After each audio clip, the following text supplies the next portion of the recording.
This is the Empire Podcast, released November 24th, 2019.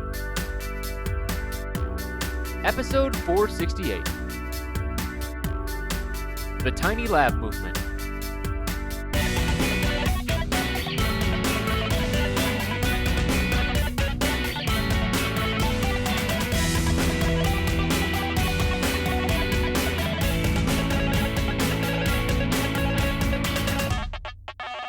Welcome to the Amp Hour. I'm Dave Jones from the EEV blog.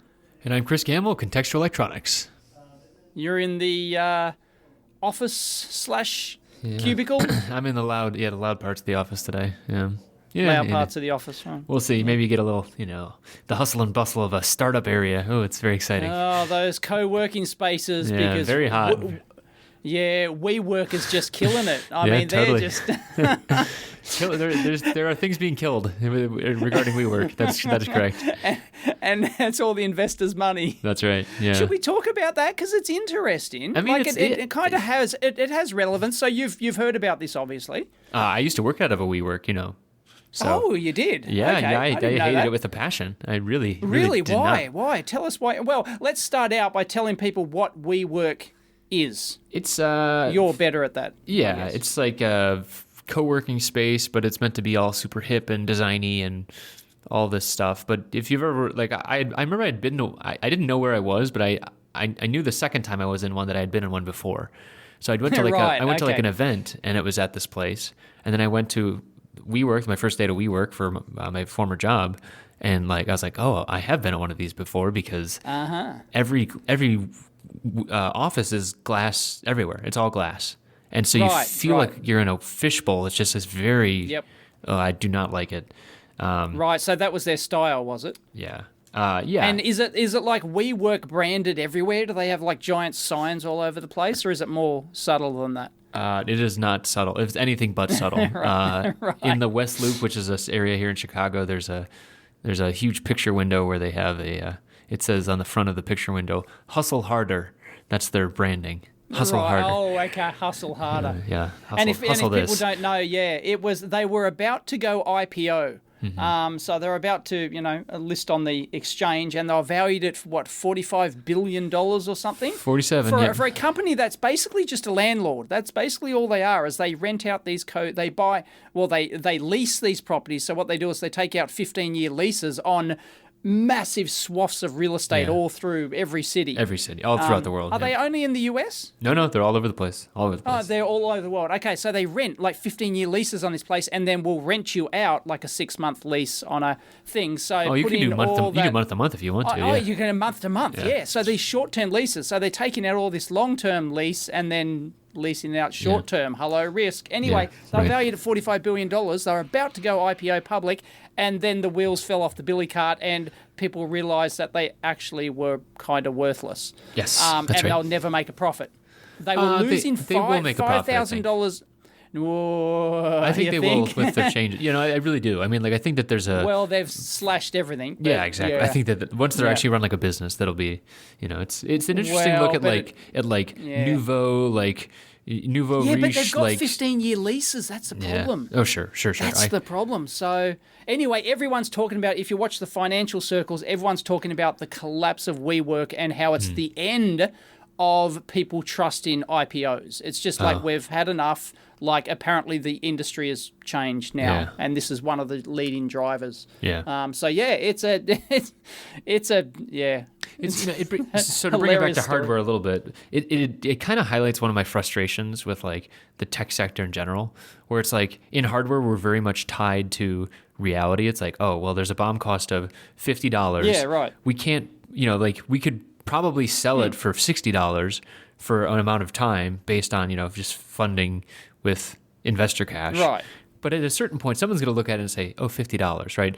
It's just harder to hide that, in my opinion. It's harder to hide the cost versus value kind of thing. And it's in the tech industry when there's they always talk about if you watch Silicon Valley, the documentary Silicon Valley, now in its final season. Yeah, right. It's just harder to schmooze and gloss over these things. So they talk about if you have revenue, it's bad because then you Oh. you can't. Heaven forbid you have revenue. Right. Then you have something to basically compare against, right? I mean, that's kind of the Right. idea. Oh, yeah, true. Yeah. Yeah. So, Yeah. this has always been my frustration. I think that software gets away with it a little bit. I think they're getting away with it less, like you're saying. A lot of the Yeah.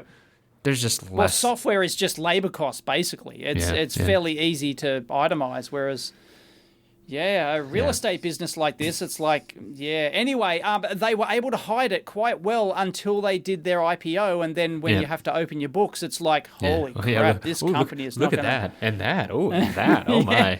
Adam Newman is a D-bag. Adam Newman, if you don't know, is the charismatic CEO who was famously going to be worth $1 trillion. So he claimed. Yeah. And now he's been booted out. And Yep, just like that. Anyway, Snake oil salesmen are pretty similar in that way. So what's your opinion on the WeWork? Well, so the offices, you didn't like them, right? I did not. And so, I am at my current space, and I actually continue to pay rent for myself to work out of here instead of WeWork because, I wanted to be around hardware and stuff like that. And, this is a co-working space too. It's not like it's all that but different. you've got actual hardware in there, right? But you've got, exactly. CNC machines. Right. And I think that, stuff, right? there's, some of it is, what I'm saying, some of it is fluffy and it's like, oh, well, I want to be around, people working on hardware stuff. That doesn't really, that's not that valuable. But like Dave's saying, it's more valuable to have access to gear and stuff like that. And I've been thinking about that recently. Really? See, I would have thought you were the opposite because you're a people person. I am a people person, but there's people. You're a contact collector, you are. Sure. But there was tons of people at WeWork. That wasn't what I disliked about it. I disliked that it was this sterile, I don't know. My former coworkers, I liked a lot of them. It was just that the location was bad. And you just wish you would be able to retreat to your cubicle. Yeah, exactly. And hide from everyone sometimes. Right. Yeah. And some of it was having equipment around too. And so I'm actually dealing with this now. I'm trying to decide. So I said I had that VNA. That was like a portable VNA. But now I'm trying to figure out if I should get something like that that's more portable, or what I've actually been looking at is a piece of tonnage, and I think I might boat anchor, yep. Yeah, might be buying that boat anchor that I had talked about. You might be getting the boat anchor. Is that going to fit in your little space? My rollaway cart? I think so. This is one of the frustrations about a place like this, or really just any shared space, is I miss my basement, Right. I do actually, one thing that I was thinking about the last time I was on the bench is that I do actually like the having to clean up at the end of the day, which I think you've talked about before too, when we've talked about storing projects in boxes and stuff like that. It is tough to break things down, but I think that there's obviously cleanness to it, but then there's also compartmentalization that is required because you're literally putting stuff into compartments, and at the end of the day you have to put stuff away, and it's tough. If there's anything where you're doing a long-term experiment, that would be very detrimental, I think. But in terms of my mindset throughout the day, I rather like that of okay, no, stuff's done, the gear's put away, my project's put away, I'm ready to go home and leave it there. I don't know if you're I guess you leave stuff on your bench, right? I do leave a lot of stuff on my bench as a visual reminder that, I need to continue to work on that. Yeah. But the downside to that is, the place just looks like an absolute mess. Yeah. And so and I it's used to do that too. You mentioned, it used to be I would just leave it out forever though. That's the kind of the point I was right? getting at. Yeah, of course. Yeah. No, I've had stuff left out forever on the bench. That's the whole idea of having the benches, is that I can leave things in progress sit in there, so that every time I walk past, there's a visual reminder. Yeah. That project. Yeah, right. So I don't actually forget about it, because if it goes in a tub and goes away, it's going to be forgotten about. Yeah. So it doesn't mean I get back to it, but at least it's there to, give me a visual. At least every 6 months when the cleaning happens, Yeah, exactly. Yeah. Well, it's interesting that you mentioned the small spaces. I'm, because I think this new space is just too big for me. Well, there's no such thing as too big, but it just leads to just putting stuff anywhere. It leads to laziness. Yeah, right. It's a liquid, or rather a fluid will fill any surface that it's, or any space that it's given, right? Junk will expand to fill the space available. Yeah, that's right. And in a year's time, once my lease is up here, there's a good chance I might move back to my old 50 square meter lab, which is precisely half the size of here. Yeah. Because I was talking to Mrs. EEV blog the other day, and I mentioned, I don't know why, but I mentioned it's kind of noble to like have everything fit in a small space. Oh man, Dave's gonna It's go back like- to the garage eventually. He's just gonna keep shrinking back down, shrinking back down. Yeah. Go back to 5 square meters. So Yeah. go from 100 to 50 to 5. Yeah, It's like And it's like the tiny house movement for labs, you know. right. Yeah, exactly. The tiny lab movement. I just watched one of those last night. This girl's living in Tokyo in an 8 square meter space. I mean, the things people do with that. her entire house. Yeah, I know. I used It's to like really remarkable. like put that up on Yeah. a pedestal, and then like Yep. I think I may have mentioned on the show too, but like I had this like epiphany one day when I was like flying in an airplane. Yes, I remember. And in a bathroom. Yeah, and I was just like, oh, why am I thinking about this right now? You know, like this is the worst scenario ever. Yeah. Right. Live in a tiny house. Yeah, Yeah. right. I can remember when you were gonna. Yep. Hit the road in a tiny house. That's right. you know. That's right. Yeah. Yep. Those flights of fancy. That's right. Right. My young and heady days of living in, you know, a couple Yep. tens of squares of meters. Yeah. But yeah, no, so I thought, there's something noble about making Noble? use of a small noble. That's an interesting Noble, I'm word. going all the way. Yeah. Okay. What I know, about it there's is noble? something- I don't like. There's something like to be admired, so to speak, Hmm. Yeah. about somebody who can work. Do a lot in a small space, rather than yeah. I got this gigantic warehouse. Look at me. Yeah. Yeah. And it's just too easy once you've got a large amount of space. Yeah, I But think to that's work in a some- small amount of space. I think some of it might be the focus aspect too, right? It's like you really you Right, literally yeah, can't yeah. do more than one thing at a time, and then Right. it just kind of helps you have to focus on one thing, or else you have to focus on one thing, and I think the bigger the lab gets, maybe the less focus, perhaps. I don't know. I mean, peeps out there, tell us. Yeah, Let us yeah. know. Do Yeah. you, Yeah, I mean, when I had a lot of So- space in Cleveland, I definitely spread out. My old basement was right. was a hot mess, but Well, my old garage lab, if you remember the video of where I needed more bench space, so I put a bench over my car. I remember that. Yeah, Like my car would drive under the bench, like the bonnet of the car would be under the bench, Yeah. and I thought that was genius, you Yeah. know. And I gained a huge extra bench in this 5 square meter lab. yeah, man, You know? yeah. You get And it was just- efficiency yeah, of I thought space that and stuff was- like that. I think Yeah. that I think that like with your stuff too, it like had like the compactness, behind you and stuff like that. Yep. For some of Yep. the visual effect, of course, as well. But Yes. yeah, I don't know. Yeah, there's other YouTubers like that.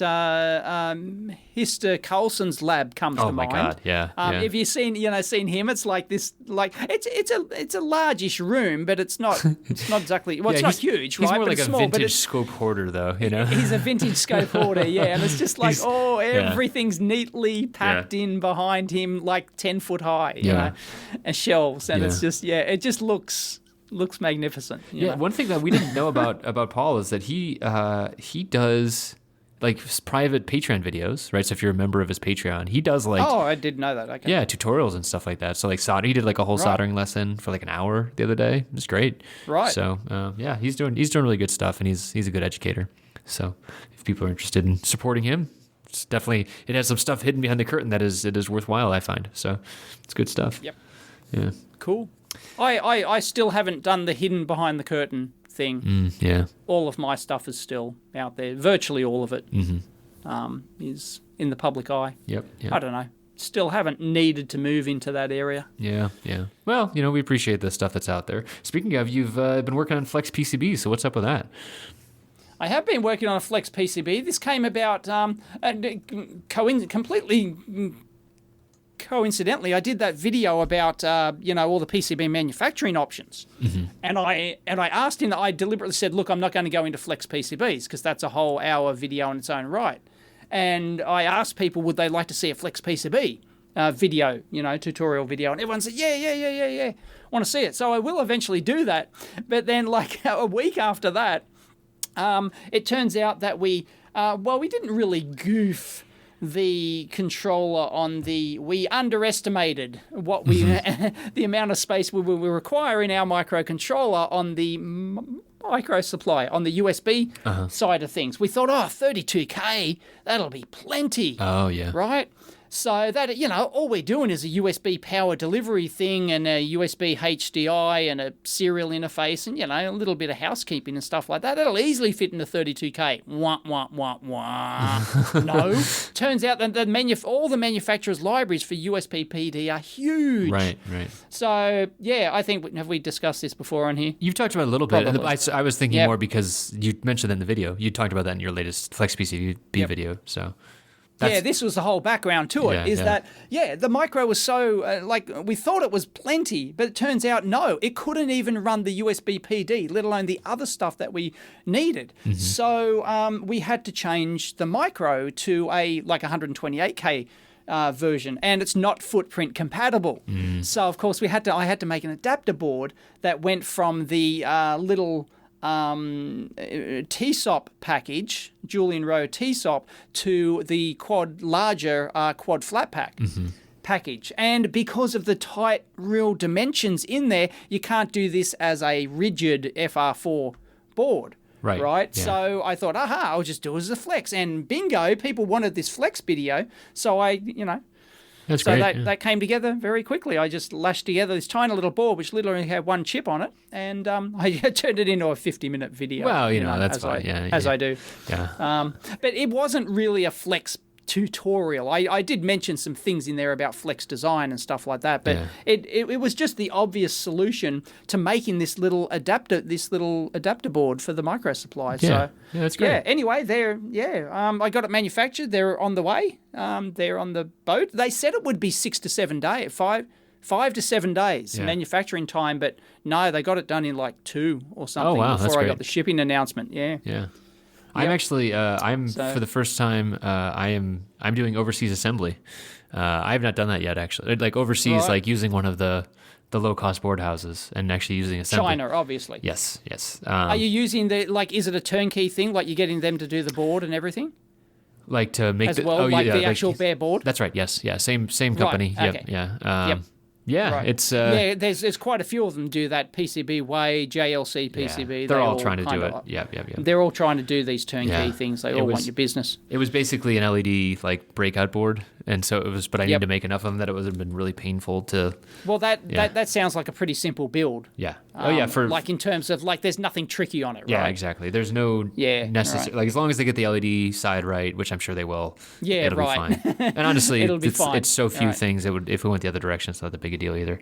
So it'll be interesting. I mean, the lead times were a little bit longer than I thought they would be, but then I kind of compared them to a lot of the domestic, online ones too, all the macrofabs and circuit hubs, and if I don't want to pay through the teeth for a quick job, a Tempo Automation will do it for in 3 days, and so will Screaming Circuits and a couple others, but that's going to be $3,000 on top of the actual parts and everything else. So it's because they bump other people's jobs. That's right. Put yours on, so they'll charge you 10 times the cost. Yeah. They can do it. It's totally fine.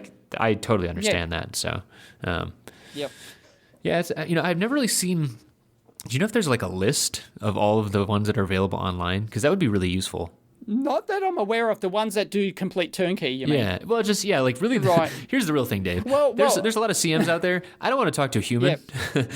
Yeah. Right. Okay. You just want to upload your file and get something back. Yeah. Right? I mean, I know that's kind of. Right.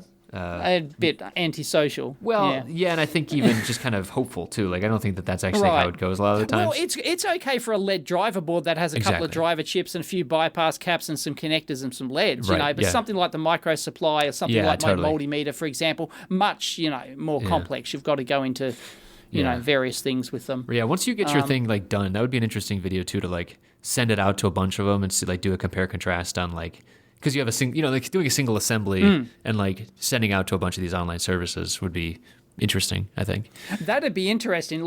Instead of a bare PCB manufacturing shootout, it'd be a turnkey. Yeah, right. Because you could literally, then it's obsolete 6 months later. Totally. It's not. Yeah, I should mention too. Past guest of the show. I don't think I've brought it. Maybe I brought it up once, but past guest of the show, Dan Hinch, he does a thing called manufacturing reports now. And he does comparisons between PCB fabs.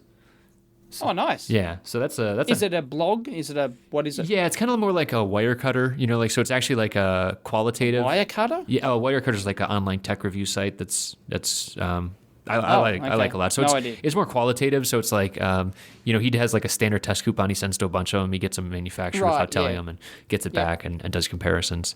And he'll do like a pull test on like on a USB micro connector. Oh, yeah, right. Which is great. Yep.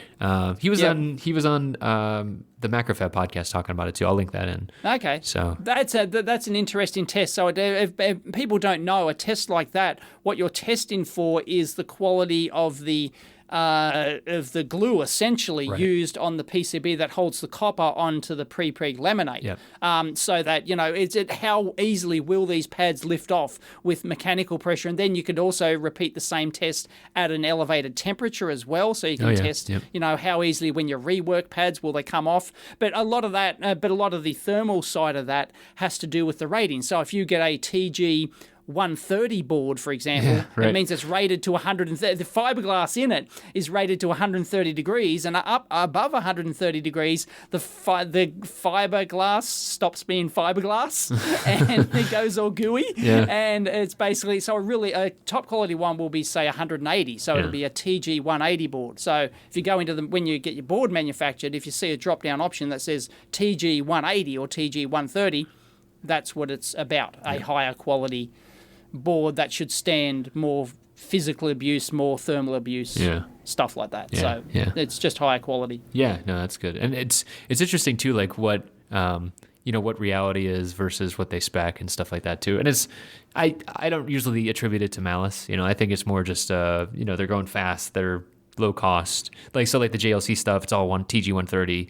It's like as cheap as you can get. Yeah, but it's for most people, it's a race to the bottom. Yeah, exactly. It's like it's practically free. Yeah, totally. Yeah. I mean, what do you want? I agree, and I think it's important to point that out to people because I didn't know about that until like a couple months ago. I didn't know the TG 130 versus 170, 180, whatever. So it's good to just kind of know what that knob is, really. When you were going through the online calculators. That's why I did my video. Yeah, that's great. That was a good video. And hour long, but whatever. But there's a lot of stuff there. Yeah, but that's how long it takes to go through. Yeah, there's 30 options in there. Right. You're usually very concise otherwise. So there was a really good talk. I just got back from SuperCon, Hackaday Super Conference that happened out in LA, and Ted Yapo, who had been on the show a couple episodes ago, he did actually a test where he was testing. So he's making an 8 gigahertz sampling oscilloscope on FR408 from Oshpark, right? So interesting stuff. But he did a thing where he was actually comparing. He was doing some calculations on like line widths and characteristic impedance, and he tested that at all these different like stepwise functions. And so I'll link his talk, and his talk's actually already up. But it was basically like showing that like the spec impedance was different than expected and different than spec'd. It was interesting. Yeah, but that's because you're not paying for a tight tolerance on that. Yeah, they say they say it's 4.3 dielectric constant, but it's like it can be 4.3 plus minus, right? 0.4 or something. right. It's like it's all over the shop. That's why you pay more for the Rogers material, which specifies that to 0.01%. Yep. Right. Yep. It's like that's, right. I think that's another good thing to know though too. Like that's what when you see Yep. Rogers on a thing, you're paying for really really high quality. Yep. Yeah. So. And just dimensional tolerance as well, like in terms of the pre-preg thicknesses they will use. It's not just the dielectric material. It's like, when you order your prototype board, well, is it 1.6 millimeters? Well, yeah, maybe. Ish. Ish. Exactly. Yeah. And, and that's something we had a problem with the 121 multimeter, for example, was the thickness of the PCB. It came in under, nobody checked, and the boards were manufactured and they were too small, so we had a few range switch issues. Oh, because so it was depending on that thickness and the contact. The actual pressure of the contacts on the range switch depends upon the thickness of the controlled thickness of the PCB, and it came in at 1.35 millimeters instead of 1.6 millimeters, and it was like, that really really screwed us. Yeah. Yep. So yeah. Yep, it's a real issue. So yeah, if you don't, if you're not paying for control, if you're not paying for controlled specs, then expect them to be anything. Right. Like, it may come in good. Like, like you're saying that guy was doing the tests across all the fab houses, right? Well, one week he may test it and it's fine, and the next week from the same fab house it may be something different because they're getting their material from somewhere else or something that's a like good that. point. Yeah, Because that'd be a good when you're point. paying $1 for a PCB, like, don't expect the same material That's and right. the same process every time. That's right. Right? Yeah. I think that's interesting too. Like from a DFM kind of perspective, like, this is what incoming inspection and type stuff is. Like high quality operations are doing that kind of thing anyways. So, yeah, just understanding what's going into your boards and stuff like that. I was surprised. Anyway, so I was just surprised. I was talking to Ted about after his talk. He was talking about some of the test equipment he has, and he thought he had actually a line-based measurement PC test gear that was like on the line measuring some RF characteristics and then actually like being matched after the fact. So like characterizing antennas and similar things. Because he had, I think he said. One of the pieces of gear he had had like 80,000 hours on it or something. Like one. Oh, wow. Yeah. So. Wow. Yeah, that's a lot of. They were doing what? Select on test components or something, were they? Yeah, something like that, I think. He didn't know. So he was if guessing, people but yeah. don't know, and a common, not an uncommon thing in, like precision RF stuff and things like that is that they will measure the board, performance of the board after it's assembled, and then they'll select the component value to put in, and they'll tweak it to, that's really extreme cases, but it certainly it does happen. Yeah. It's not uncommon. Yeah, that's that's something I gave my talk again about RF, and that's the pi filter. I think is the thing that they would probably mess with at the end there. They'd have like some matching caps and inductors and stuff like that. So yeah, I guess I could link it in if you want. I mean, I guess I could put my talk up again if you wanted me to. Why not plug your own stuff? Where else are you going to plug it? That's true, Dave. If not here, you can't plug it on your then own where? show. Exactly. Then where? Oh dear, dear. So anyway, I'm waiting on my 100. I ordered 100 Flex PCBs because they're so small. They're like 23 millimeters by, which is under an inch. Yeah. Like it's less than an inch by an inch. So it's absolutely tiny. So there's no difference between ordering 10 and ordering 100. I think the next step up was like 150 would cost me a bit more. Right. Yeah, because obviously tooling and stuff like that. And Yeah, it's all tooling. So it's much more expensive. If you want to know, it cost me $77 for 100 of these. That's not plus bad. plus delivery and stuff like that. That's pretty good. But considering it's a Flex PCB, then yeah. Yeah, I think the real question is like, so 5-10 years ago, how much would that have cost? Oh, that would be so specialised that, you didn't bother asking the price. Got it. You just bent over and said, "Yes, sir, I'll have them, please." And then handed over your checkbook. That's right. Okay. Yeah. Yeah, if you're in that spot, you're saying it'd be cheaper to just respin the whole board.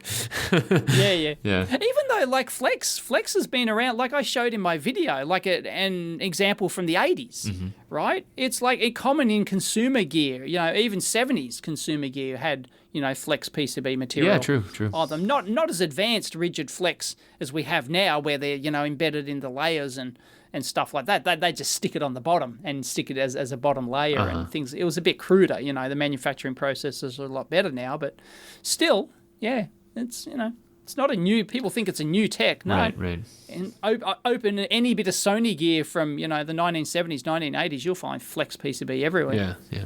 And still will actually. Open a camera and it's pretty much more so now. All that. That's all it is. Yeah. Yeah. But the fact that you can do this as a shopping cart thing now. Yeah. Right. Like, it's the only difference though I noted with this, although I haven't used this company before to get a board made. I don't think I have. Maybe donkeys years ago, but I forget. Anyway, I couldn't just upload the board. I couldn't actually pay for it until they had and complete the checkout process until they had done their engineering evaluation of it. That's just a PCBWay thing. Not all of them do Is that. it? Yeah. Oh, it's just a PCBWay thing. Okay, right. I thought it was right. Yeah. Because I had chosen Flex. Right. Okay. Yeah. Right, it's normal. Yeah, All right. it's normal. Yeah. Cool. Yep. Yeah, so it happened within hours. Like somebody had evaluated within a couple of hours, and then I was allowed to complete the checkout. Yep. And that's it's fine. And there were no questions. There were no, because mine's not a complicated. Mine's not a rigid flex PCB. There's a big difference between rigid flex and flex. Yeah. Just a flex PCB on its own, as I said in my video, there is basically virtually no difference between designing and getting a normal board made and getting a flex board made. You just say, I want flex, please, and they'll give you a 0.1 millimeter flex board instead of a 1.6 millimeter fiberglass. That's it. Yep. That is literally the only difference.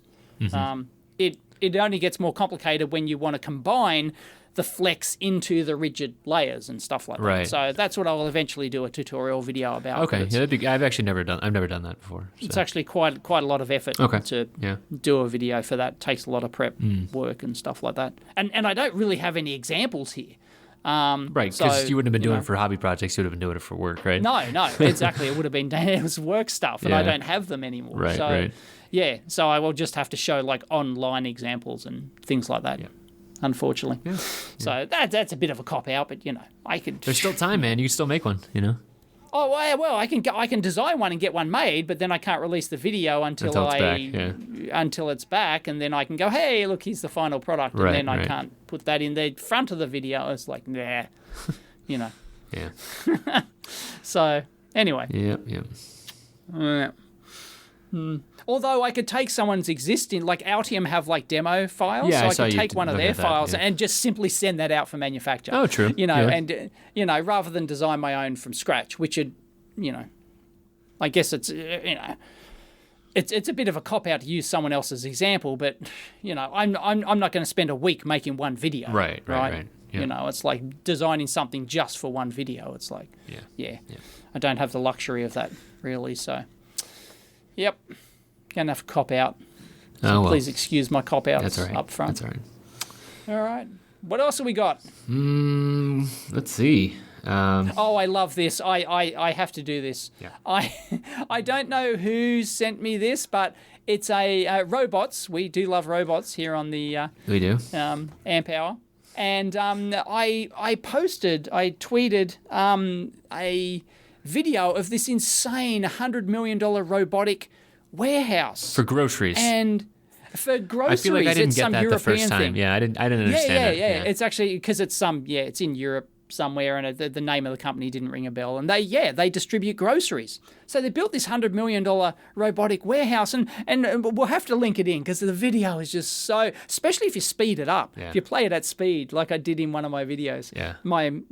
Anyway, basically they've built this warehouse up right to the roof, and these robots run around near the roof on this XY grid of like rails. They're like train rails. Train rails, and they so it's complete like square. It's like a grid square thing of like 100 by 100 squares or something that fill up the entire warehouse, and all these little robots run back and forth across this grid at the top at like 4 meters per second. Oh wow! Which is really hauling ass, right? Yeah. And there's only a 5 millimeter gap actually between the robots, and they can do that because they're on rails. They're not fully autonomous, right? So they got sensors that they don't bang into each other, and then and then actually below the robots, trying to build a visual thing here so that you understand what I'm talking about, is that actually below them are these baskets of all the goods, right? So they contain the fruit or the cereal boxes or whatever it is, Right. I think about it like, I think they're a food company. It's probably like I think it's like the robot's like maybe a meter and a half across in like X and Y. Yeah. So the meter's about a robot's probably a meter by a meter, maybe something. So like then that, the bucket is the same width basically. That's like it's the opening between those rails. So that's kind of the way. Yes, it's the opening between the rails. So I guess they've got like a little claw that goes down there, a little camera that looks down, and they pick it up, and then they can shoot that cereal box over to a bin, which then on the side, which has that customer's order, right? I think. I think it's the other way around. I think that the bin that they're dropping stuff into the bin. That is the customer's order. Into the bin. Yeah, I think so. Oh, that is the customer's order. Okay, right, different. Okay, so the stock's on the side. I didn't see the stock on the side though. Yeah, they don't really show it, Where but does it get the stock I think from? that's I think because that would make sense, right? If you needed to have all the delivery to happen, you'd want it to have an essential location.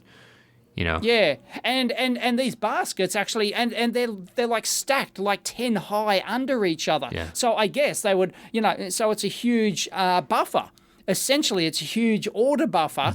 The robots drop, and let's assume they do drop stuff into the bucket, and that's the bucket's order. Then the bucket eventually gets lower and lower and lower until it drops out the bottom, and I guess it might physically drop onto a truck or drops into a packing and shipping, Yeah. a pack-in place, and then they haul us out of there. Anyway, it's absolutely fascinating to watch the video of this, and it caught on fire and burnt down. Apparently, this was a big thing in Europe, and it was one of the. You can just visualize this. Apparently, one of the robots caught on fire, and then it just kept on going. Oh yeah. So it actually kept on doing its job. So it was going picking up stuff, but it was on fire. So it spread the fire all over the. Yep. I would, please, do they have CCTV footage of this robot running around with its head on fire? Yeah. There was something wrong with the charger or whatever, so the lithium-ion battery just. Anyway, but it kept on going. Good on it. So that was good redundant design there. Right. And it kept operating when it was on fire. Got to put a heat sensor on there, though. Yeah, a flame sensor. Anyway, that was, and it burnt down like the whole place was gone. $100 million warehouse trashed. Yep. Apparently, it was big news in Europe for like a week because they couldn't put the fire out. Yeah, Apparently, it took them a lithium week does to not put it want out. to stop going. No, it doesn't want to go out easily. Yeah. And then all of them. Anyway, I can just picture it. Anyway, so I guess let that be a lesson. Don't use an exothermic battery technology, right? That's the lesson? Okay. Now, well, wouldn't it be? I don't know. I mean, I guess. I mean, You what are can the use options? a non-exothermic like a battery lead acid or technology. something? Well, no, there's other lithium put the kettle on battery materials that aren't exothermic. Got it. Right, that are inherently safe. You don't have to use lithium ion. There's other lithium poly things, So Something safer. Yeah. Something safer. Yeah. So, oops. Yeah, I just think that's hilarious. Yeah. Anyway, I was just mesmerized when I saw that video. Yep. I thought I've seen the future, and well, yep. Anyway, Yeah. that was great. Yeah, it's great. It's great. What else we got? What's this assembly language versus machine code rubbish? So that is former guest Ben Eater. It's another. Yep. He's building up another computer, and it's basically he's kind of walking you through how assembly language becomes machine code. That's kind of the main idea there. Oh, right. So he's not advocating for using machine God, code. that would be Right. That would Okay, be a I thought truly that's pretty hardcore thing. diehard. Yeah, Well, yeah. there are some out there. Yeah. That, Got my hex that keypad, do and that. I'm just gonna do it myself, Yeah. man. Yeah. That's not for me. Yeah. See, for me, I think that level of detail is pretty redundant. It's like once you've done, like the whole idea of assembly is that you execute one, you execute instructions register by, instruction by instruction. You're instructing the processor what to do. The fact that it's in a higher level thing, it makes no practical, you don't gain any knowledge by knowing, that converts it into 8D in hex. Right. Like it's you're already at the instruction level. There's no lower, there's really no reason to go lower than that. Yeah. In fact, you can argue that you can't. You're already on the floor and you're just trying to explain what the floor looks like. I think the reason that maybe you'd want to go lower, and it might be relevant to Ben's thing, is that you need to get to machine code, because I always think about it like instruction that's going to a processor is effectively, it's a series of ones and zeros, right? That's every processor. Yeah, of course. But that is effectively then activating gates that then opens, trap doors, and that's where data is going. It's basically switching between different things. So if you're trying to construct the gates that are in the ALU or something like that, then yeah, you do need to know. Oh, at the chip level it matters. At the You're chip talking level, about yes. chip level That's right. design. Oh yeah, of course. Right. But from a programmer point of view, Yeah, I think the rest I is more can't- academic and things like please, that. I'm sure there will be hardcore people out there who will totally correct me on this, but yeah, once you've done your assembly language, but there is high level assembly language. There's like macros and stuff like that. Like that's kind of like higher level stuff. And you can do loops and things like that, and that aren't necessarily that will substitute in the the jump command and things like that. So it's kind of but Yeah. still, once you're down at assembly, I think you'd you're Yeah, you don't doing need to go any the lower. traditional thing. Right, Basically, yeah, it'd be extreme example of where you'd need to go lower. Right. So, Yeah. I mean, it's interesting. It's fascinating. Yeah. Don't get me wrong. Well, I had a rude reintroduction to the world of low-level digital logic this past weekend when I was. Oh, do tell. Well, so the Super Conference badge was all it was an FPGA, and it had 3 processors on it. It had 2 RISC-Vs and a PIC-16, I think. Was it were these hard? No, they're all softcore FPGAs. They're all softcore. Yeah, the two. In that case, they didn't have them. It's just an FPGA. You don't need to say any more. You mean it came preloaded? It came, yes. Sorry, with yeah. soft cores. And then like you Because could an compile it FPGA and is stuff just like an that. FPGA. Yes, that's it right. doesn't, Yes, yes. Yeah. Yeah. No, it was confusing as hell, man. I'll be honest.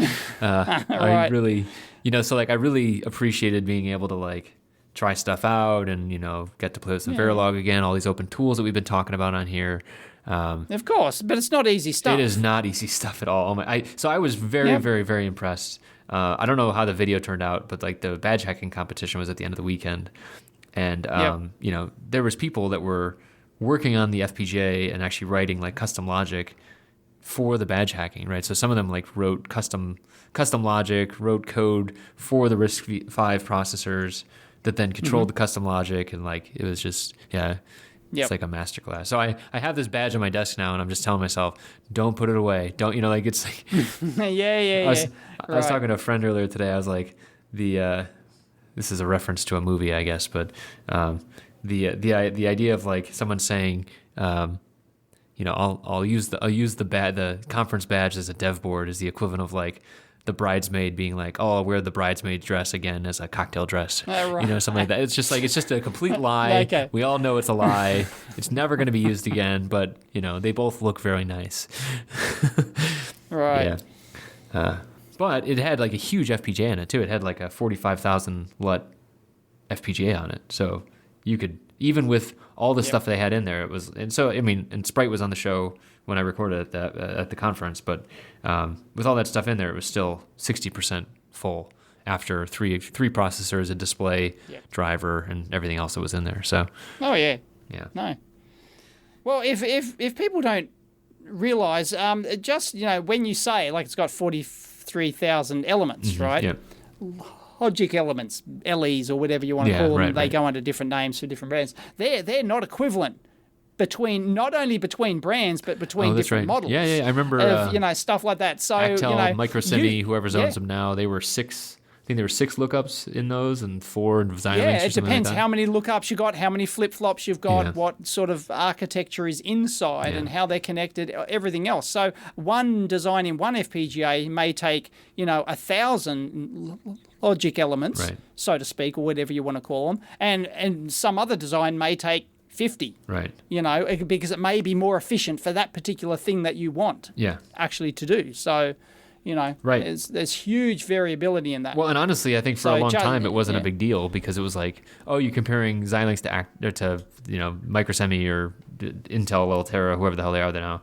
It's like you're never going to switch, right? But I think the crazy thing is now you actually, with the tools, you can actually switch. So that was the other piece of news that came out of there is that they have. So Tim Ansel was on the show a while back, but he gave a talk about how.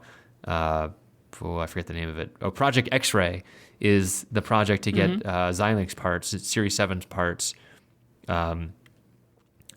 working with these open tools, and they're, I think, 85-90% of the way there, which is kind of crazy. Wow. So now there are 2 viable options, 2 viable real, chips that have reverse engineer bit streams, which is kind of a big deal, and especially because the Series 7 stuff, I think the Arctic stuff. Arctic 7 has some higher end kind of things, and like the Zinc is also potentially that's the one with the hard processors in there. So unfortunately, I don't keep up with all the new all the new FPGA family architectures these days. It's like, God, they're still making Spartan 6 and 7, so that's like the majority of the market, I think. 6 and 7, Spartan 6 and 7. I can remember the original Spartan. Oh yeah. Sorry, I thought you had been maybe recent enough. The Spartan 6 has been around for 5-7 years or something like that. It's been no. It literally is. It's been 9 years since I worked on an FPGA project. Okay. Yeah, That was post Altium. I was still doing FPGA stuff post Altium as a contract role. Oh, okay. But since then, no, Yeah. no, I basically haven't. I haven't really done anything apart from the odd eval kit I've looked at and stuff like that, and going, oh yeah, they've now got this new Kintex whoop-de-doo, architecture or something, Right, and it's all, and it is incremental. A lot of it is incremental progress. I think a lot of the stuff that's been coming out is the faster and faster transceivers that are out there. I don't know. Well, that's one end of what FPGAs do. You can, like specific architectures, they will target high-speed I/O, and that's what. So they're doing the 100 gigabit Ethernet interfaces, right? That's what they'll have hardware cores in there that handle that sort of stuff. Whereas other architectures, they won't have that. They'll be optimized for, softer processors and other stuff, and they won't contain any high-speed, serial stuff around the outside. Right. Yeah. So. Yeah, it's interesting too. Like, so part of my thought process, not very well thought out, as you'll be able to tell soon. But I was thinking through like, okay, so this part is on the board. The one that they're using is like 45,000 LUTs. There's another one that's like, I think 12,000 LUTs. Again, whatever that's worth. It's at least lookup table, logic elements, flip flops. No. I just mean like, what the difference between 12,000 and 45,000 effectively enables. But like the one that's like 12,000 is like $5-6, at decently low quantities. And so you start to think like, okay, so now I can get an FPGA. I could put a soft processor in there, and and then you have flexibility around it. And it's like, I don't think that that's a great. I think it's much more an academic exercise. Like right now, like if I put that into a client product, it'd be like, okay, if I'm really, really future-proofing something, maybe I'd be doing that. Yep. But I don't think that there's definitely not a cost basis to do any of this stuff. But there might be reasons to do this. And this was, well, of course, but it's always going to be niche. And this was the whole vision of Altium for a decade, was that the future would be FPGAs, and you wouldn't be using regular processors anymore. Everything. Why the hell would you use rigid hardware when you can, use these FPGAs that can just reprogram to do anything you damn well like? It's like, and it just never worked out. Right. It just, Right, and it's because of economics. In the detail. Economics too, of like, economics you get a lot more of silicon space. It was just never. But they thought, that was the vision, that FPGAs would be, you could buy one for 10 cents, and you wouldn't need to buy anything else. Yeah, exactly. Yeah. It's like, although maybe those Go-in ones, the Chinese ones, we'll see how those go. No, right, yeah, well, But I think that like anyway. this is partially why I'm excited about the FPGA stuff too, like the swappability. I know we've talked about that on here before, and your blood pressure just rose a little bit. But, the tool chain kind of stuff, I think that is interesting, especially with all the RISC-V stuff that's coming out too. It'll be interesting to see where it all goes. And, I might consider it for, if I had like a client that was not super, that they were worried about their future, but they weren't necessarily like super stringent on what they needed cost-wise or stuff like that. Yeah, maybe it would make sense, So at least enough that I'd like to put this in the toolbox at some point. I definitely didn't hit my goal for the weekend. Right.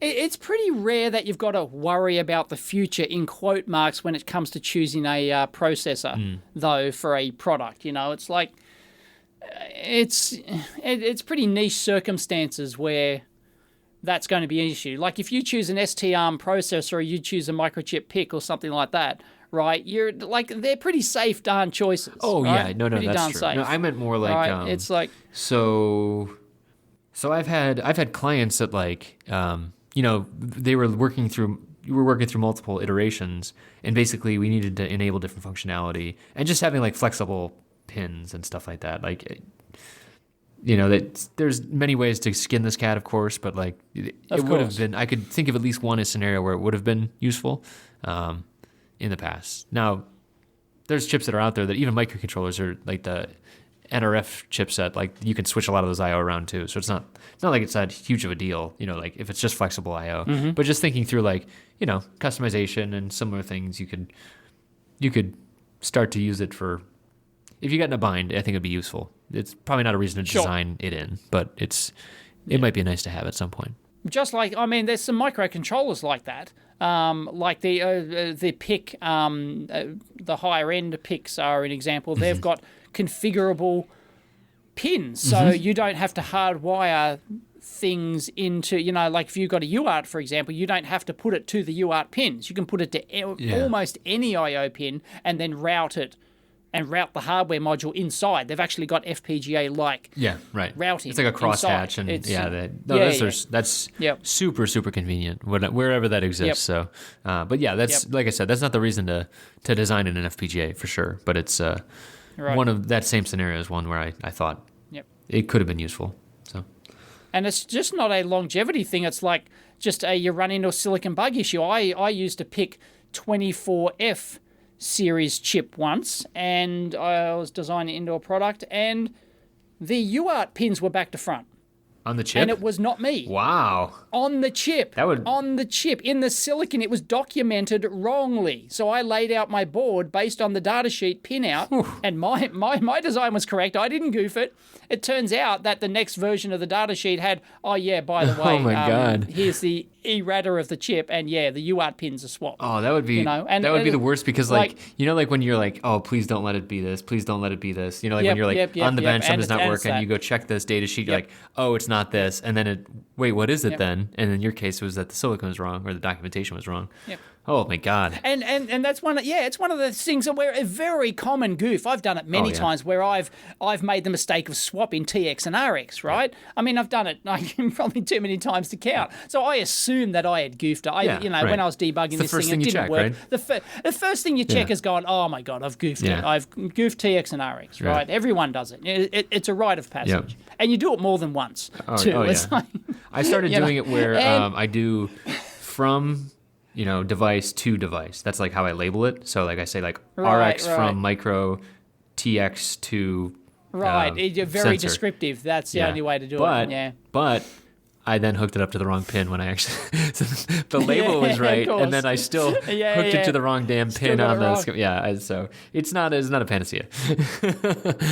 So I can vividly remember going through the debugging process and going, oh, I've goofed it, easy. I'll swap it around. Right, yeah. And and I really didn't and I thought, so I looked through and I thought, oh, it looks okay, but no, I must be interpreting it wrong. So I physically got in there and swapped the tracks over. I bodged it all in. It was hard because it was my little micro calc. Oh, yeah. Right? Yeah. So it was little ultra thin, so I was a pain in the ass to do physically, but I managed to swap the pins, and of course it worked. And then I kept on checking, and I went, I don't think I've got this wrong. Yeah. And then I downloaded the latest data sheet that had just come out. Sure enough, in the errata section was the, by the way, we've swapped it. And now the pinouts changed. The main pinouts changed between Rev C and Rev D of the data sheet. Like, oh, God. Yep. And but that would have saved me. If that chip had the reroutability function, I wouldn't have had to do a physical, route or something like that. So a physical mod. Yeah, I mean, and then just even the layout is easier too, because you just pop it right out of the pins and stuff like that. Yep. Mm-hmm. Yeah. And speaking of which, is as we were talking about before, the Hycro supply with that Flex PCB, that new processor on there. By the way, an update on that. What's that? That just came through last night, is that David did manage to get everything into the 32K. Oh, great. Okay. With the help of the Rich Tech people, who are the ones that make the USB PD library. They've been working with him to really get the code down, but in the end it still wouldn't fit. He was very close to, I think he had just squeezed in the USB PD with their help, but couldn't fit anything else. But then he went back to his own code and he was able to shave 5 or 6K off his own code by optimizing some library, somewhere. And he's now got everything to fit in the 32K. But for prudence, we're still going to design in the larger chip. So that means we have to relay out the board and put in the quad flat back, because we're not going to use this Flex PCB as a production solution. This is only for the prototype boards, because we've already, because they're quite complicated boards, which we had factory assembled. by the way, because we didn't want to do them by hand, and we got half a dozen of them made. And so we didn't want to scrap those and rebuild them. So that's why I did the Flex PCB. Yeah. But anyway, it fits. And we're picking, and now we're saying, oh, well, do we use the 64K or do we use the 128K to future-proof this thing? Are they and it's like... Are they pin compatible or no? Yes, they're pin compatible, so it doesn't probably... But the problem is...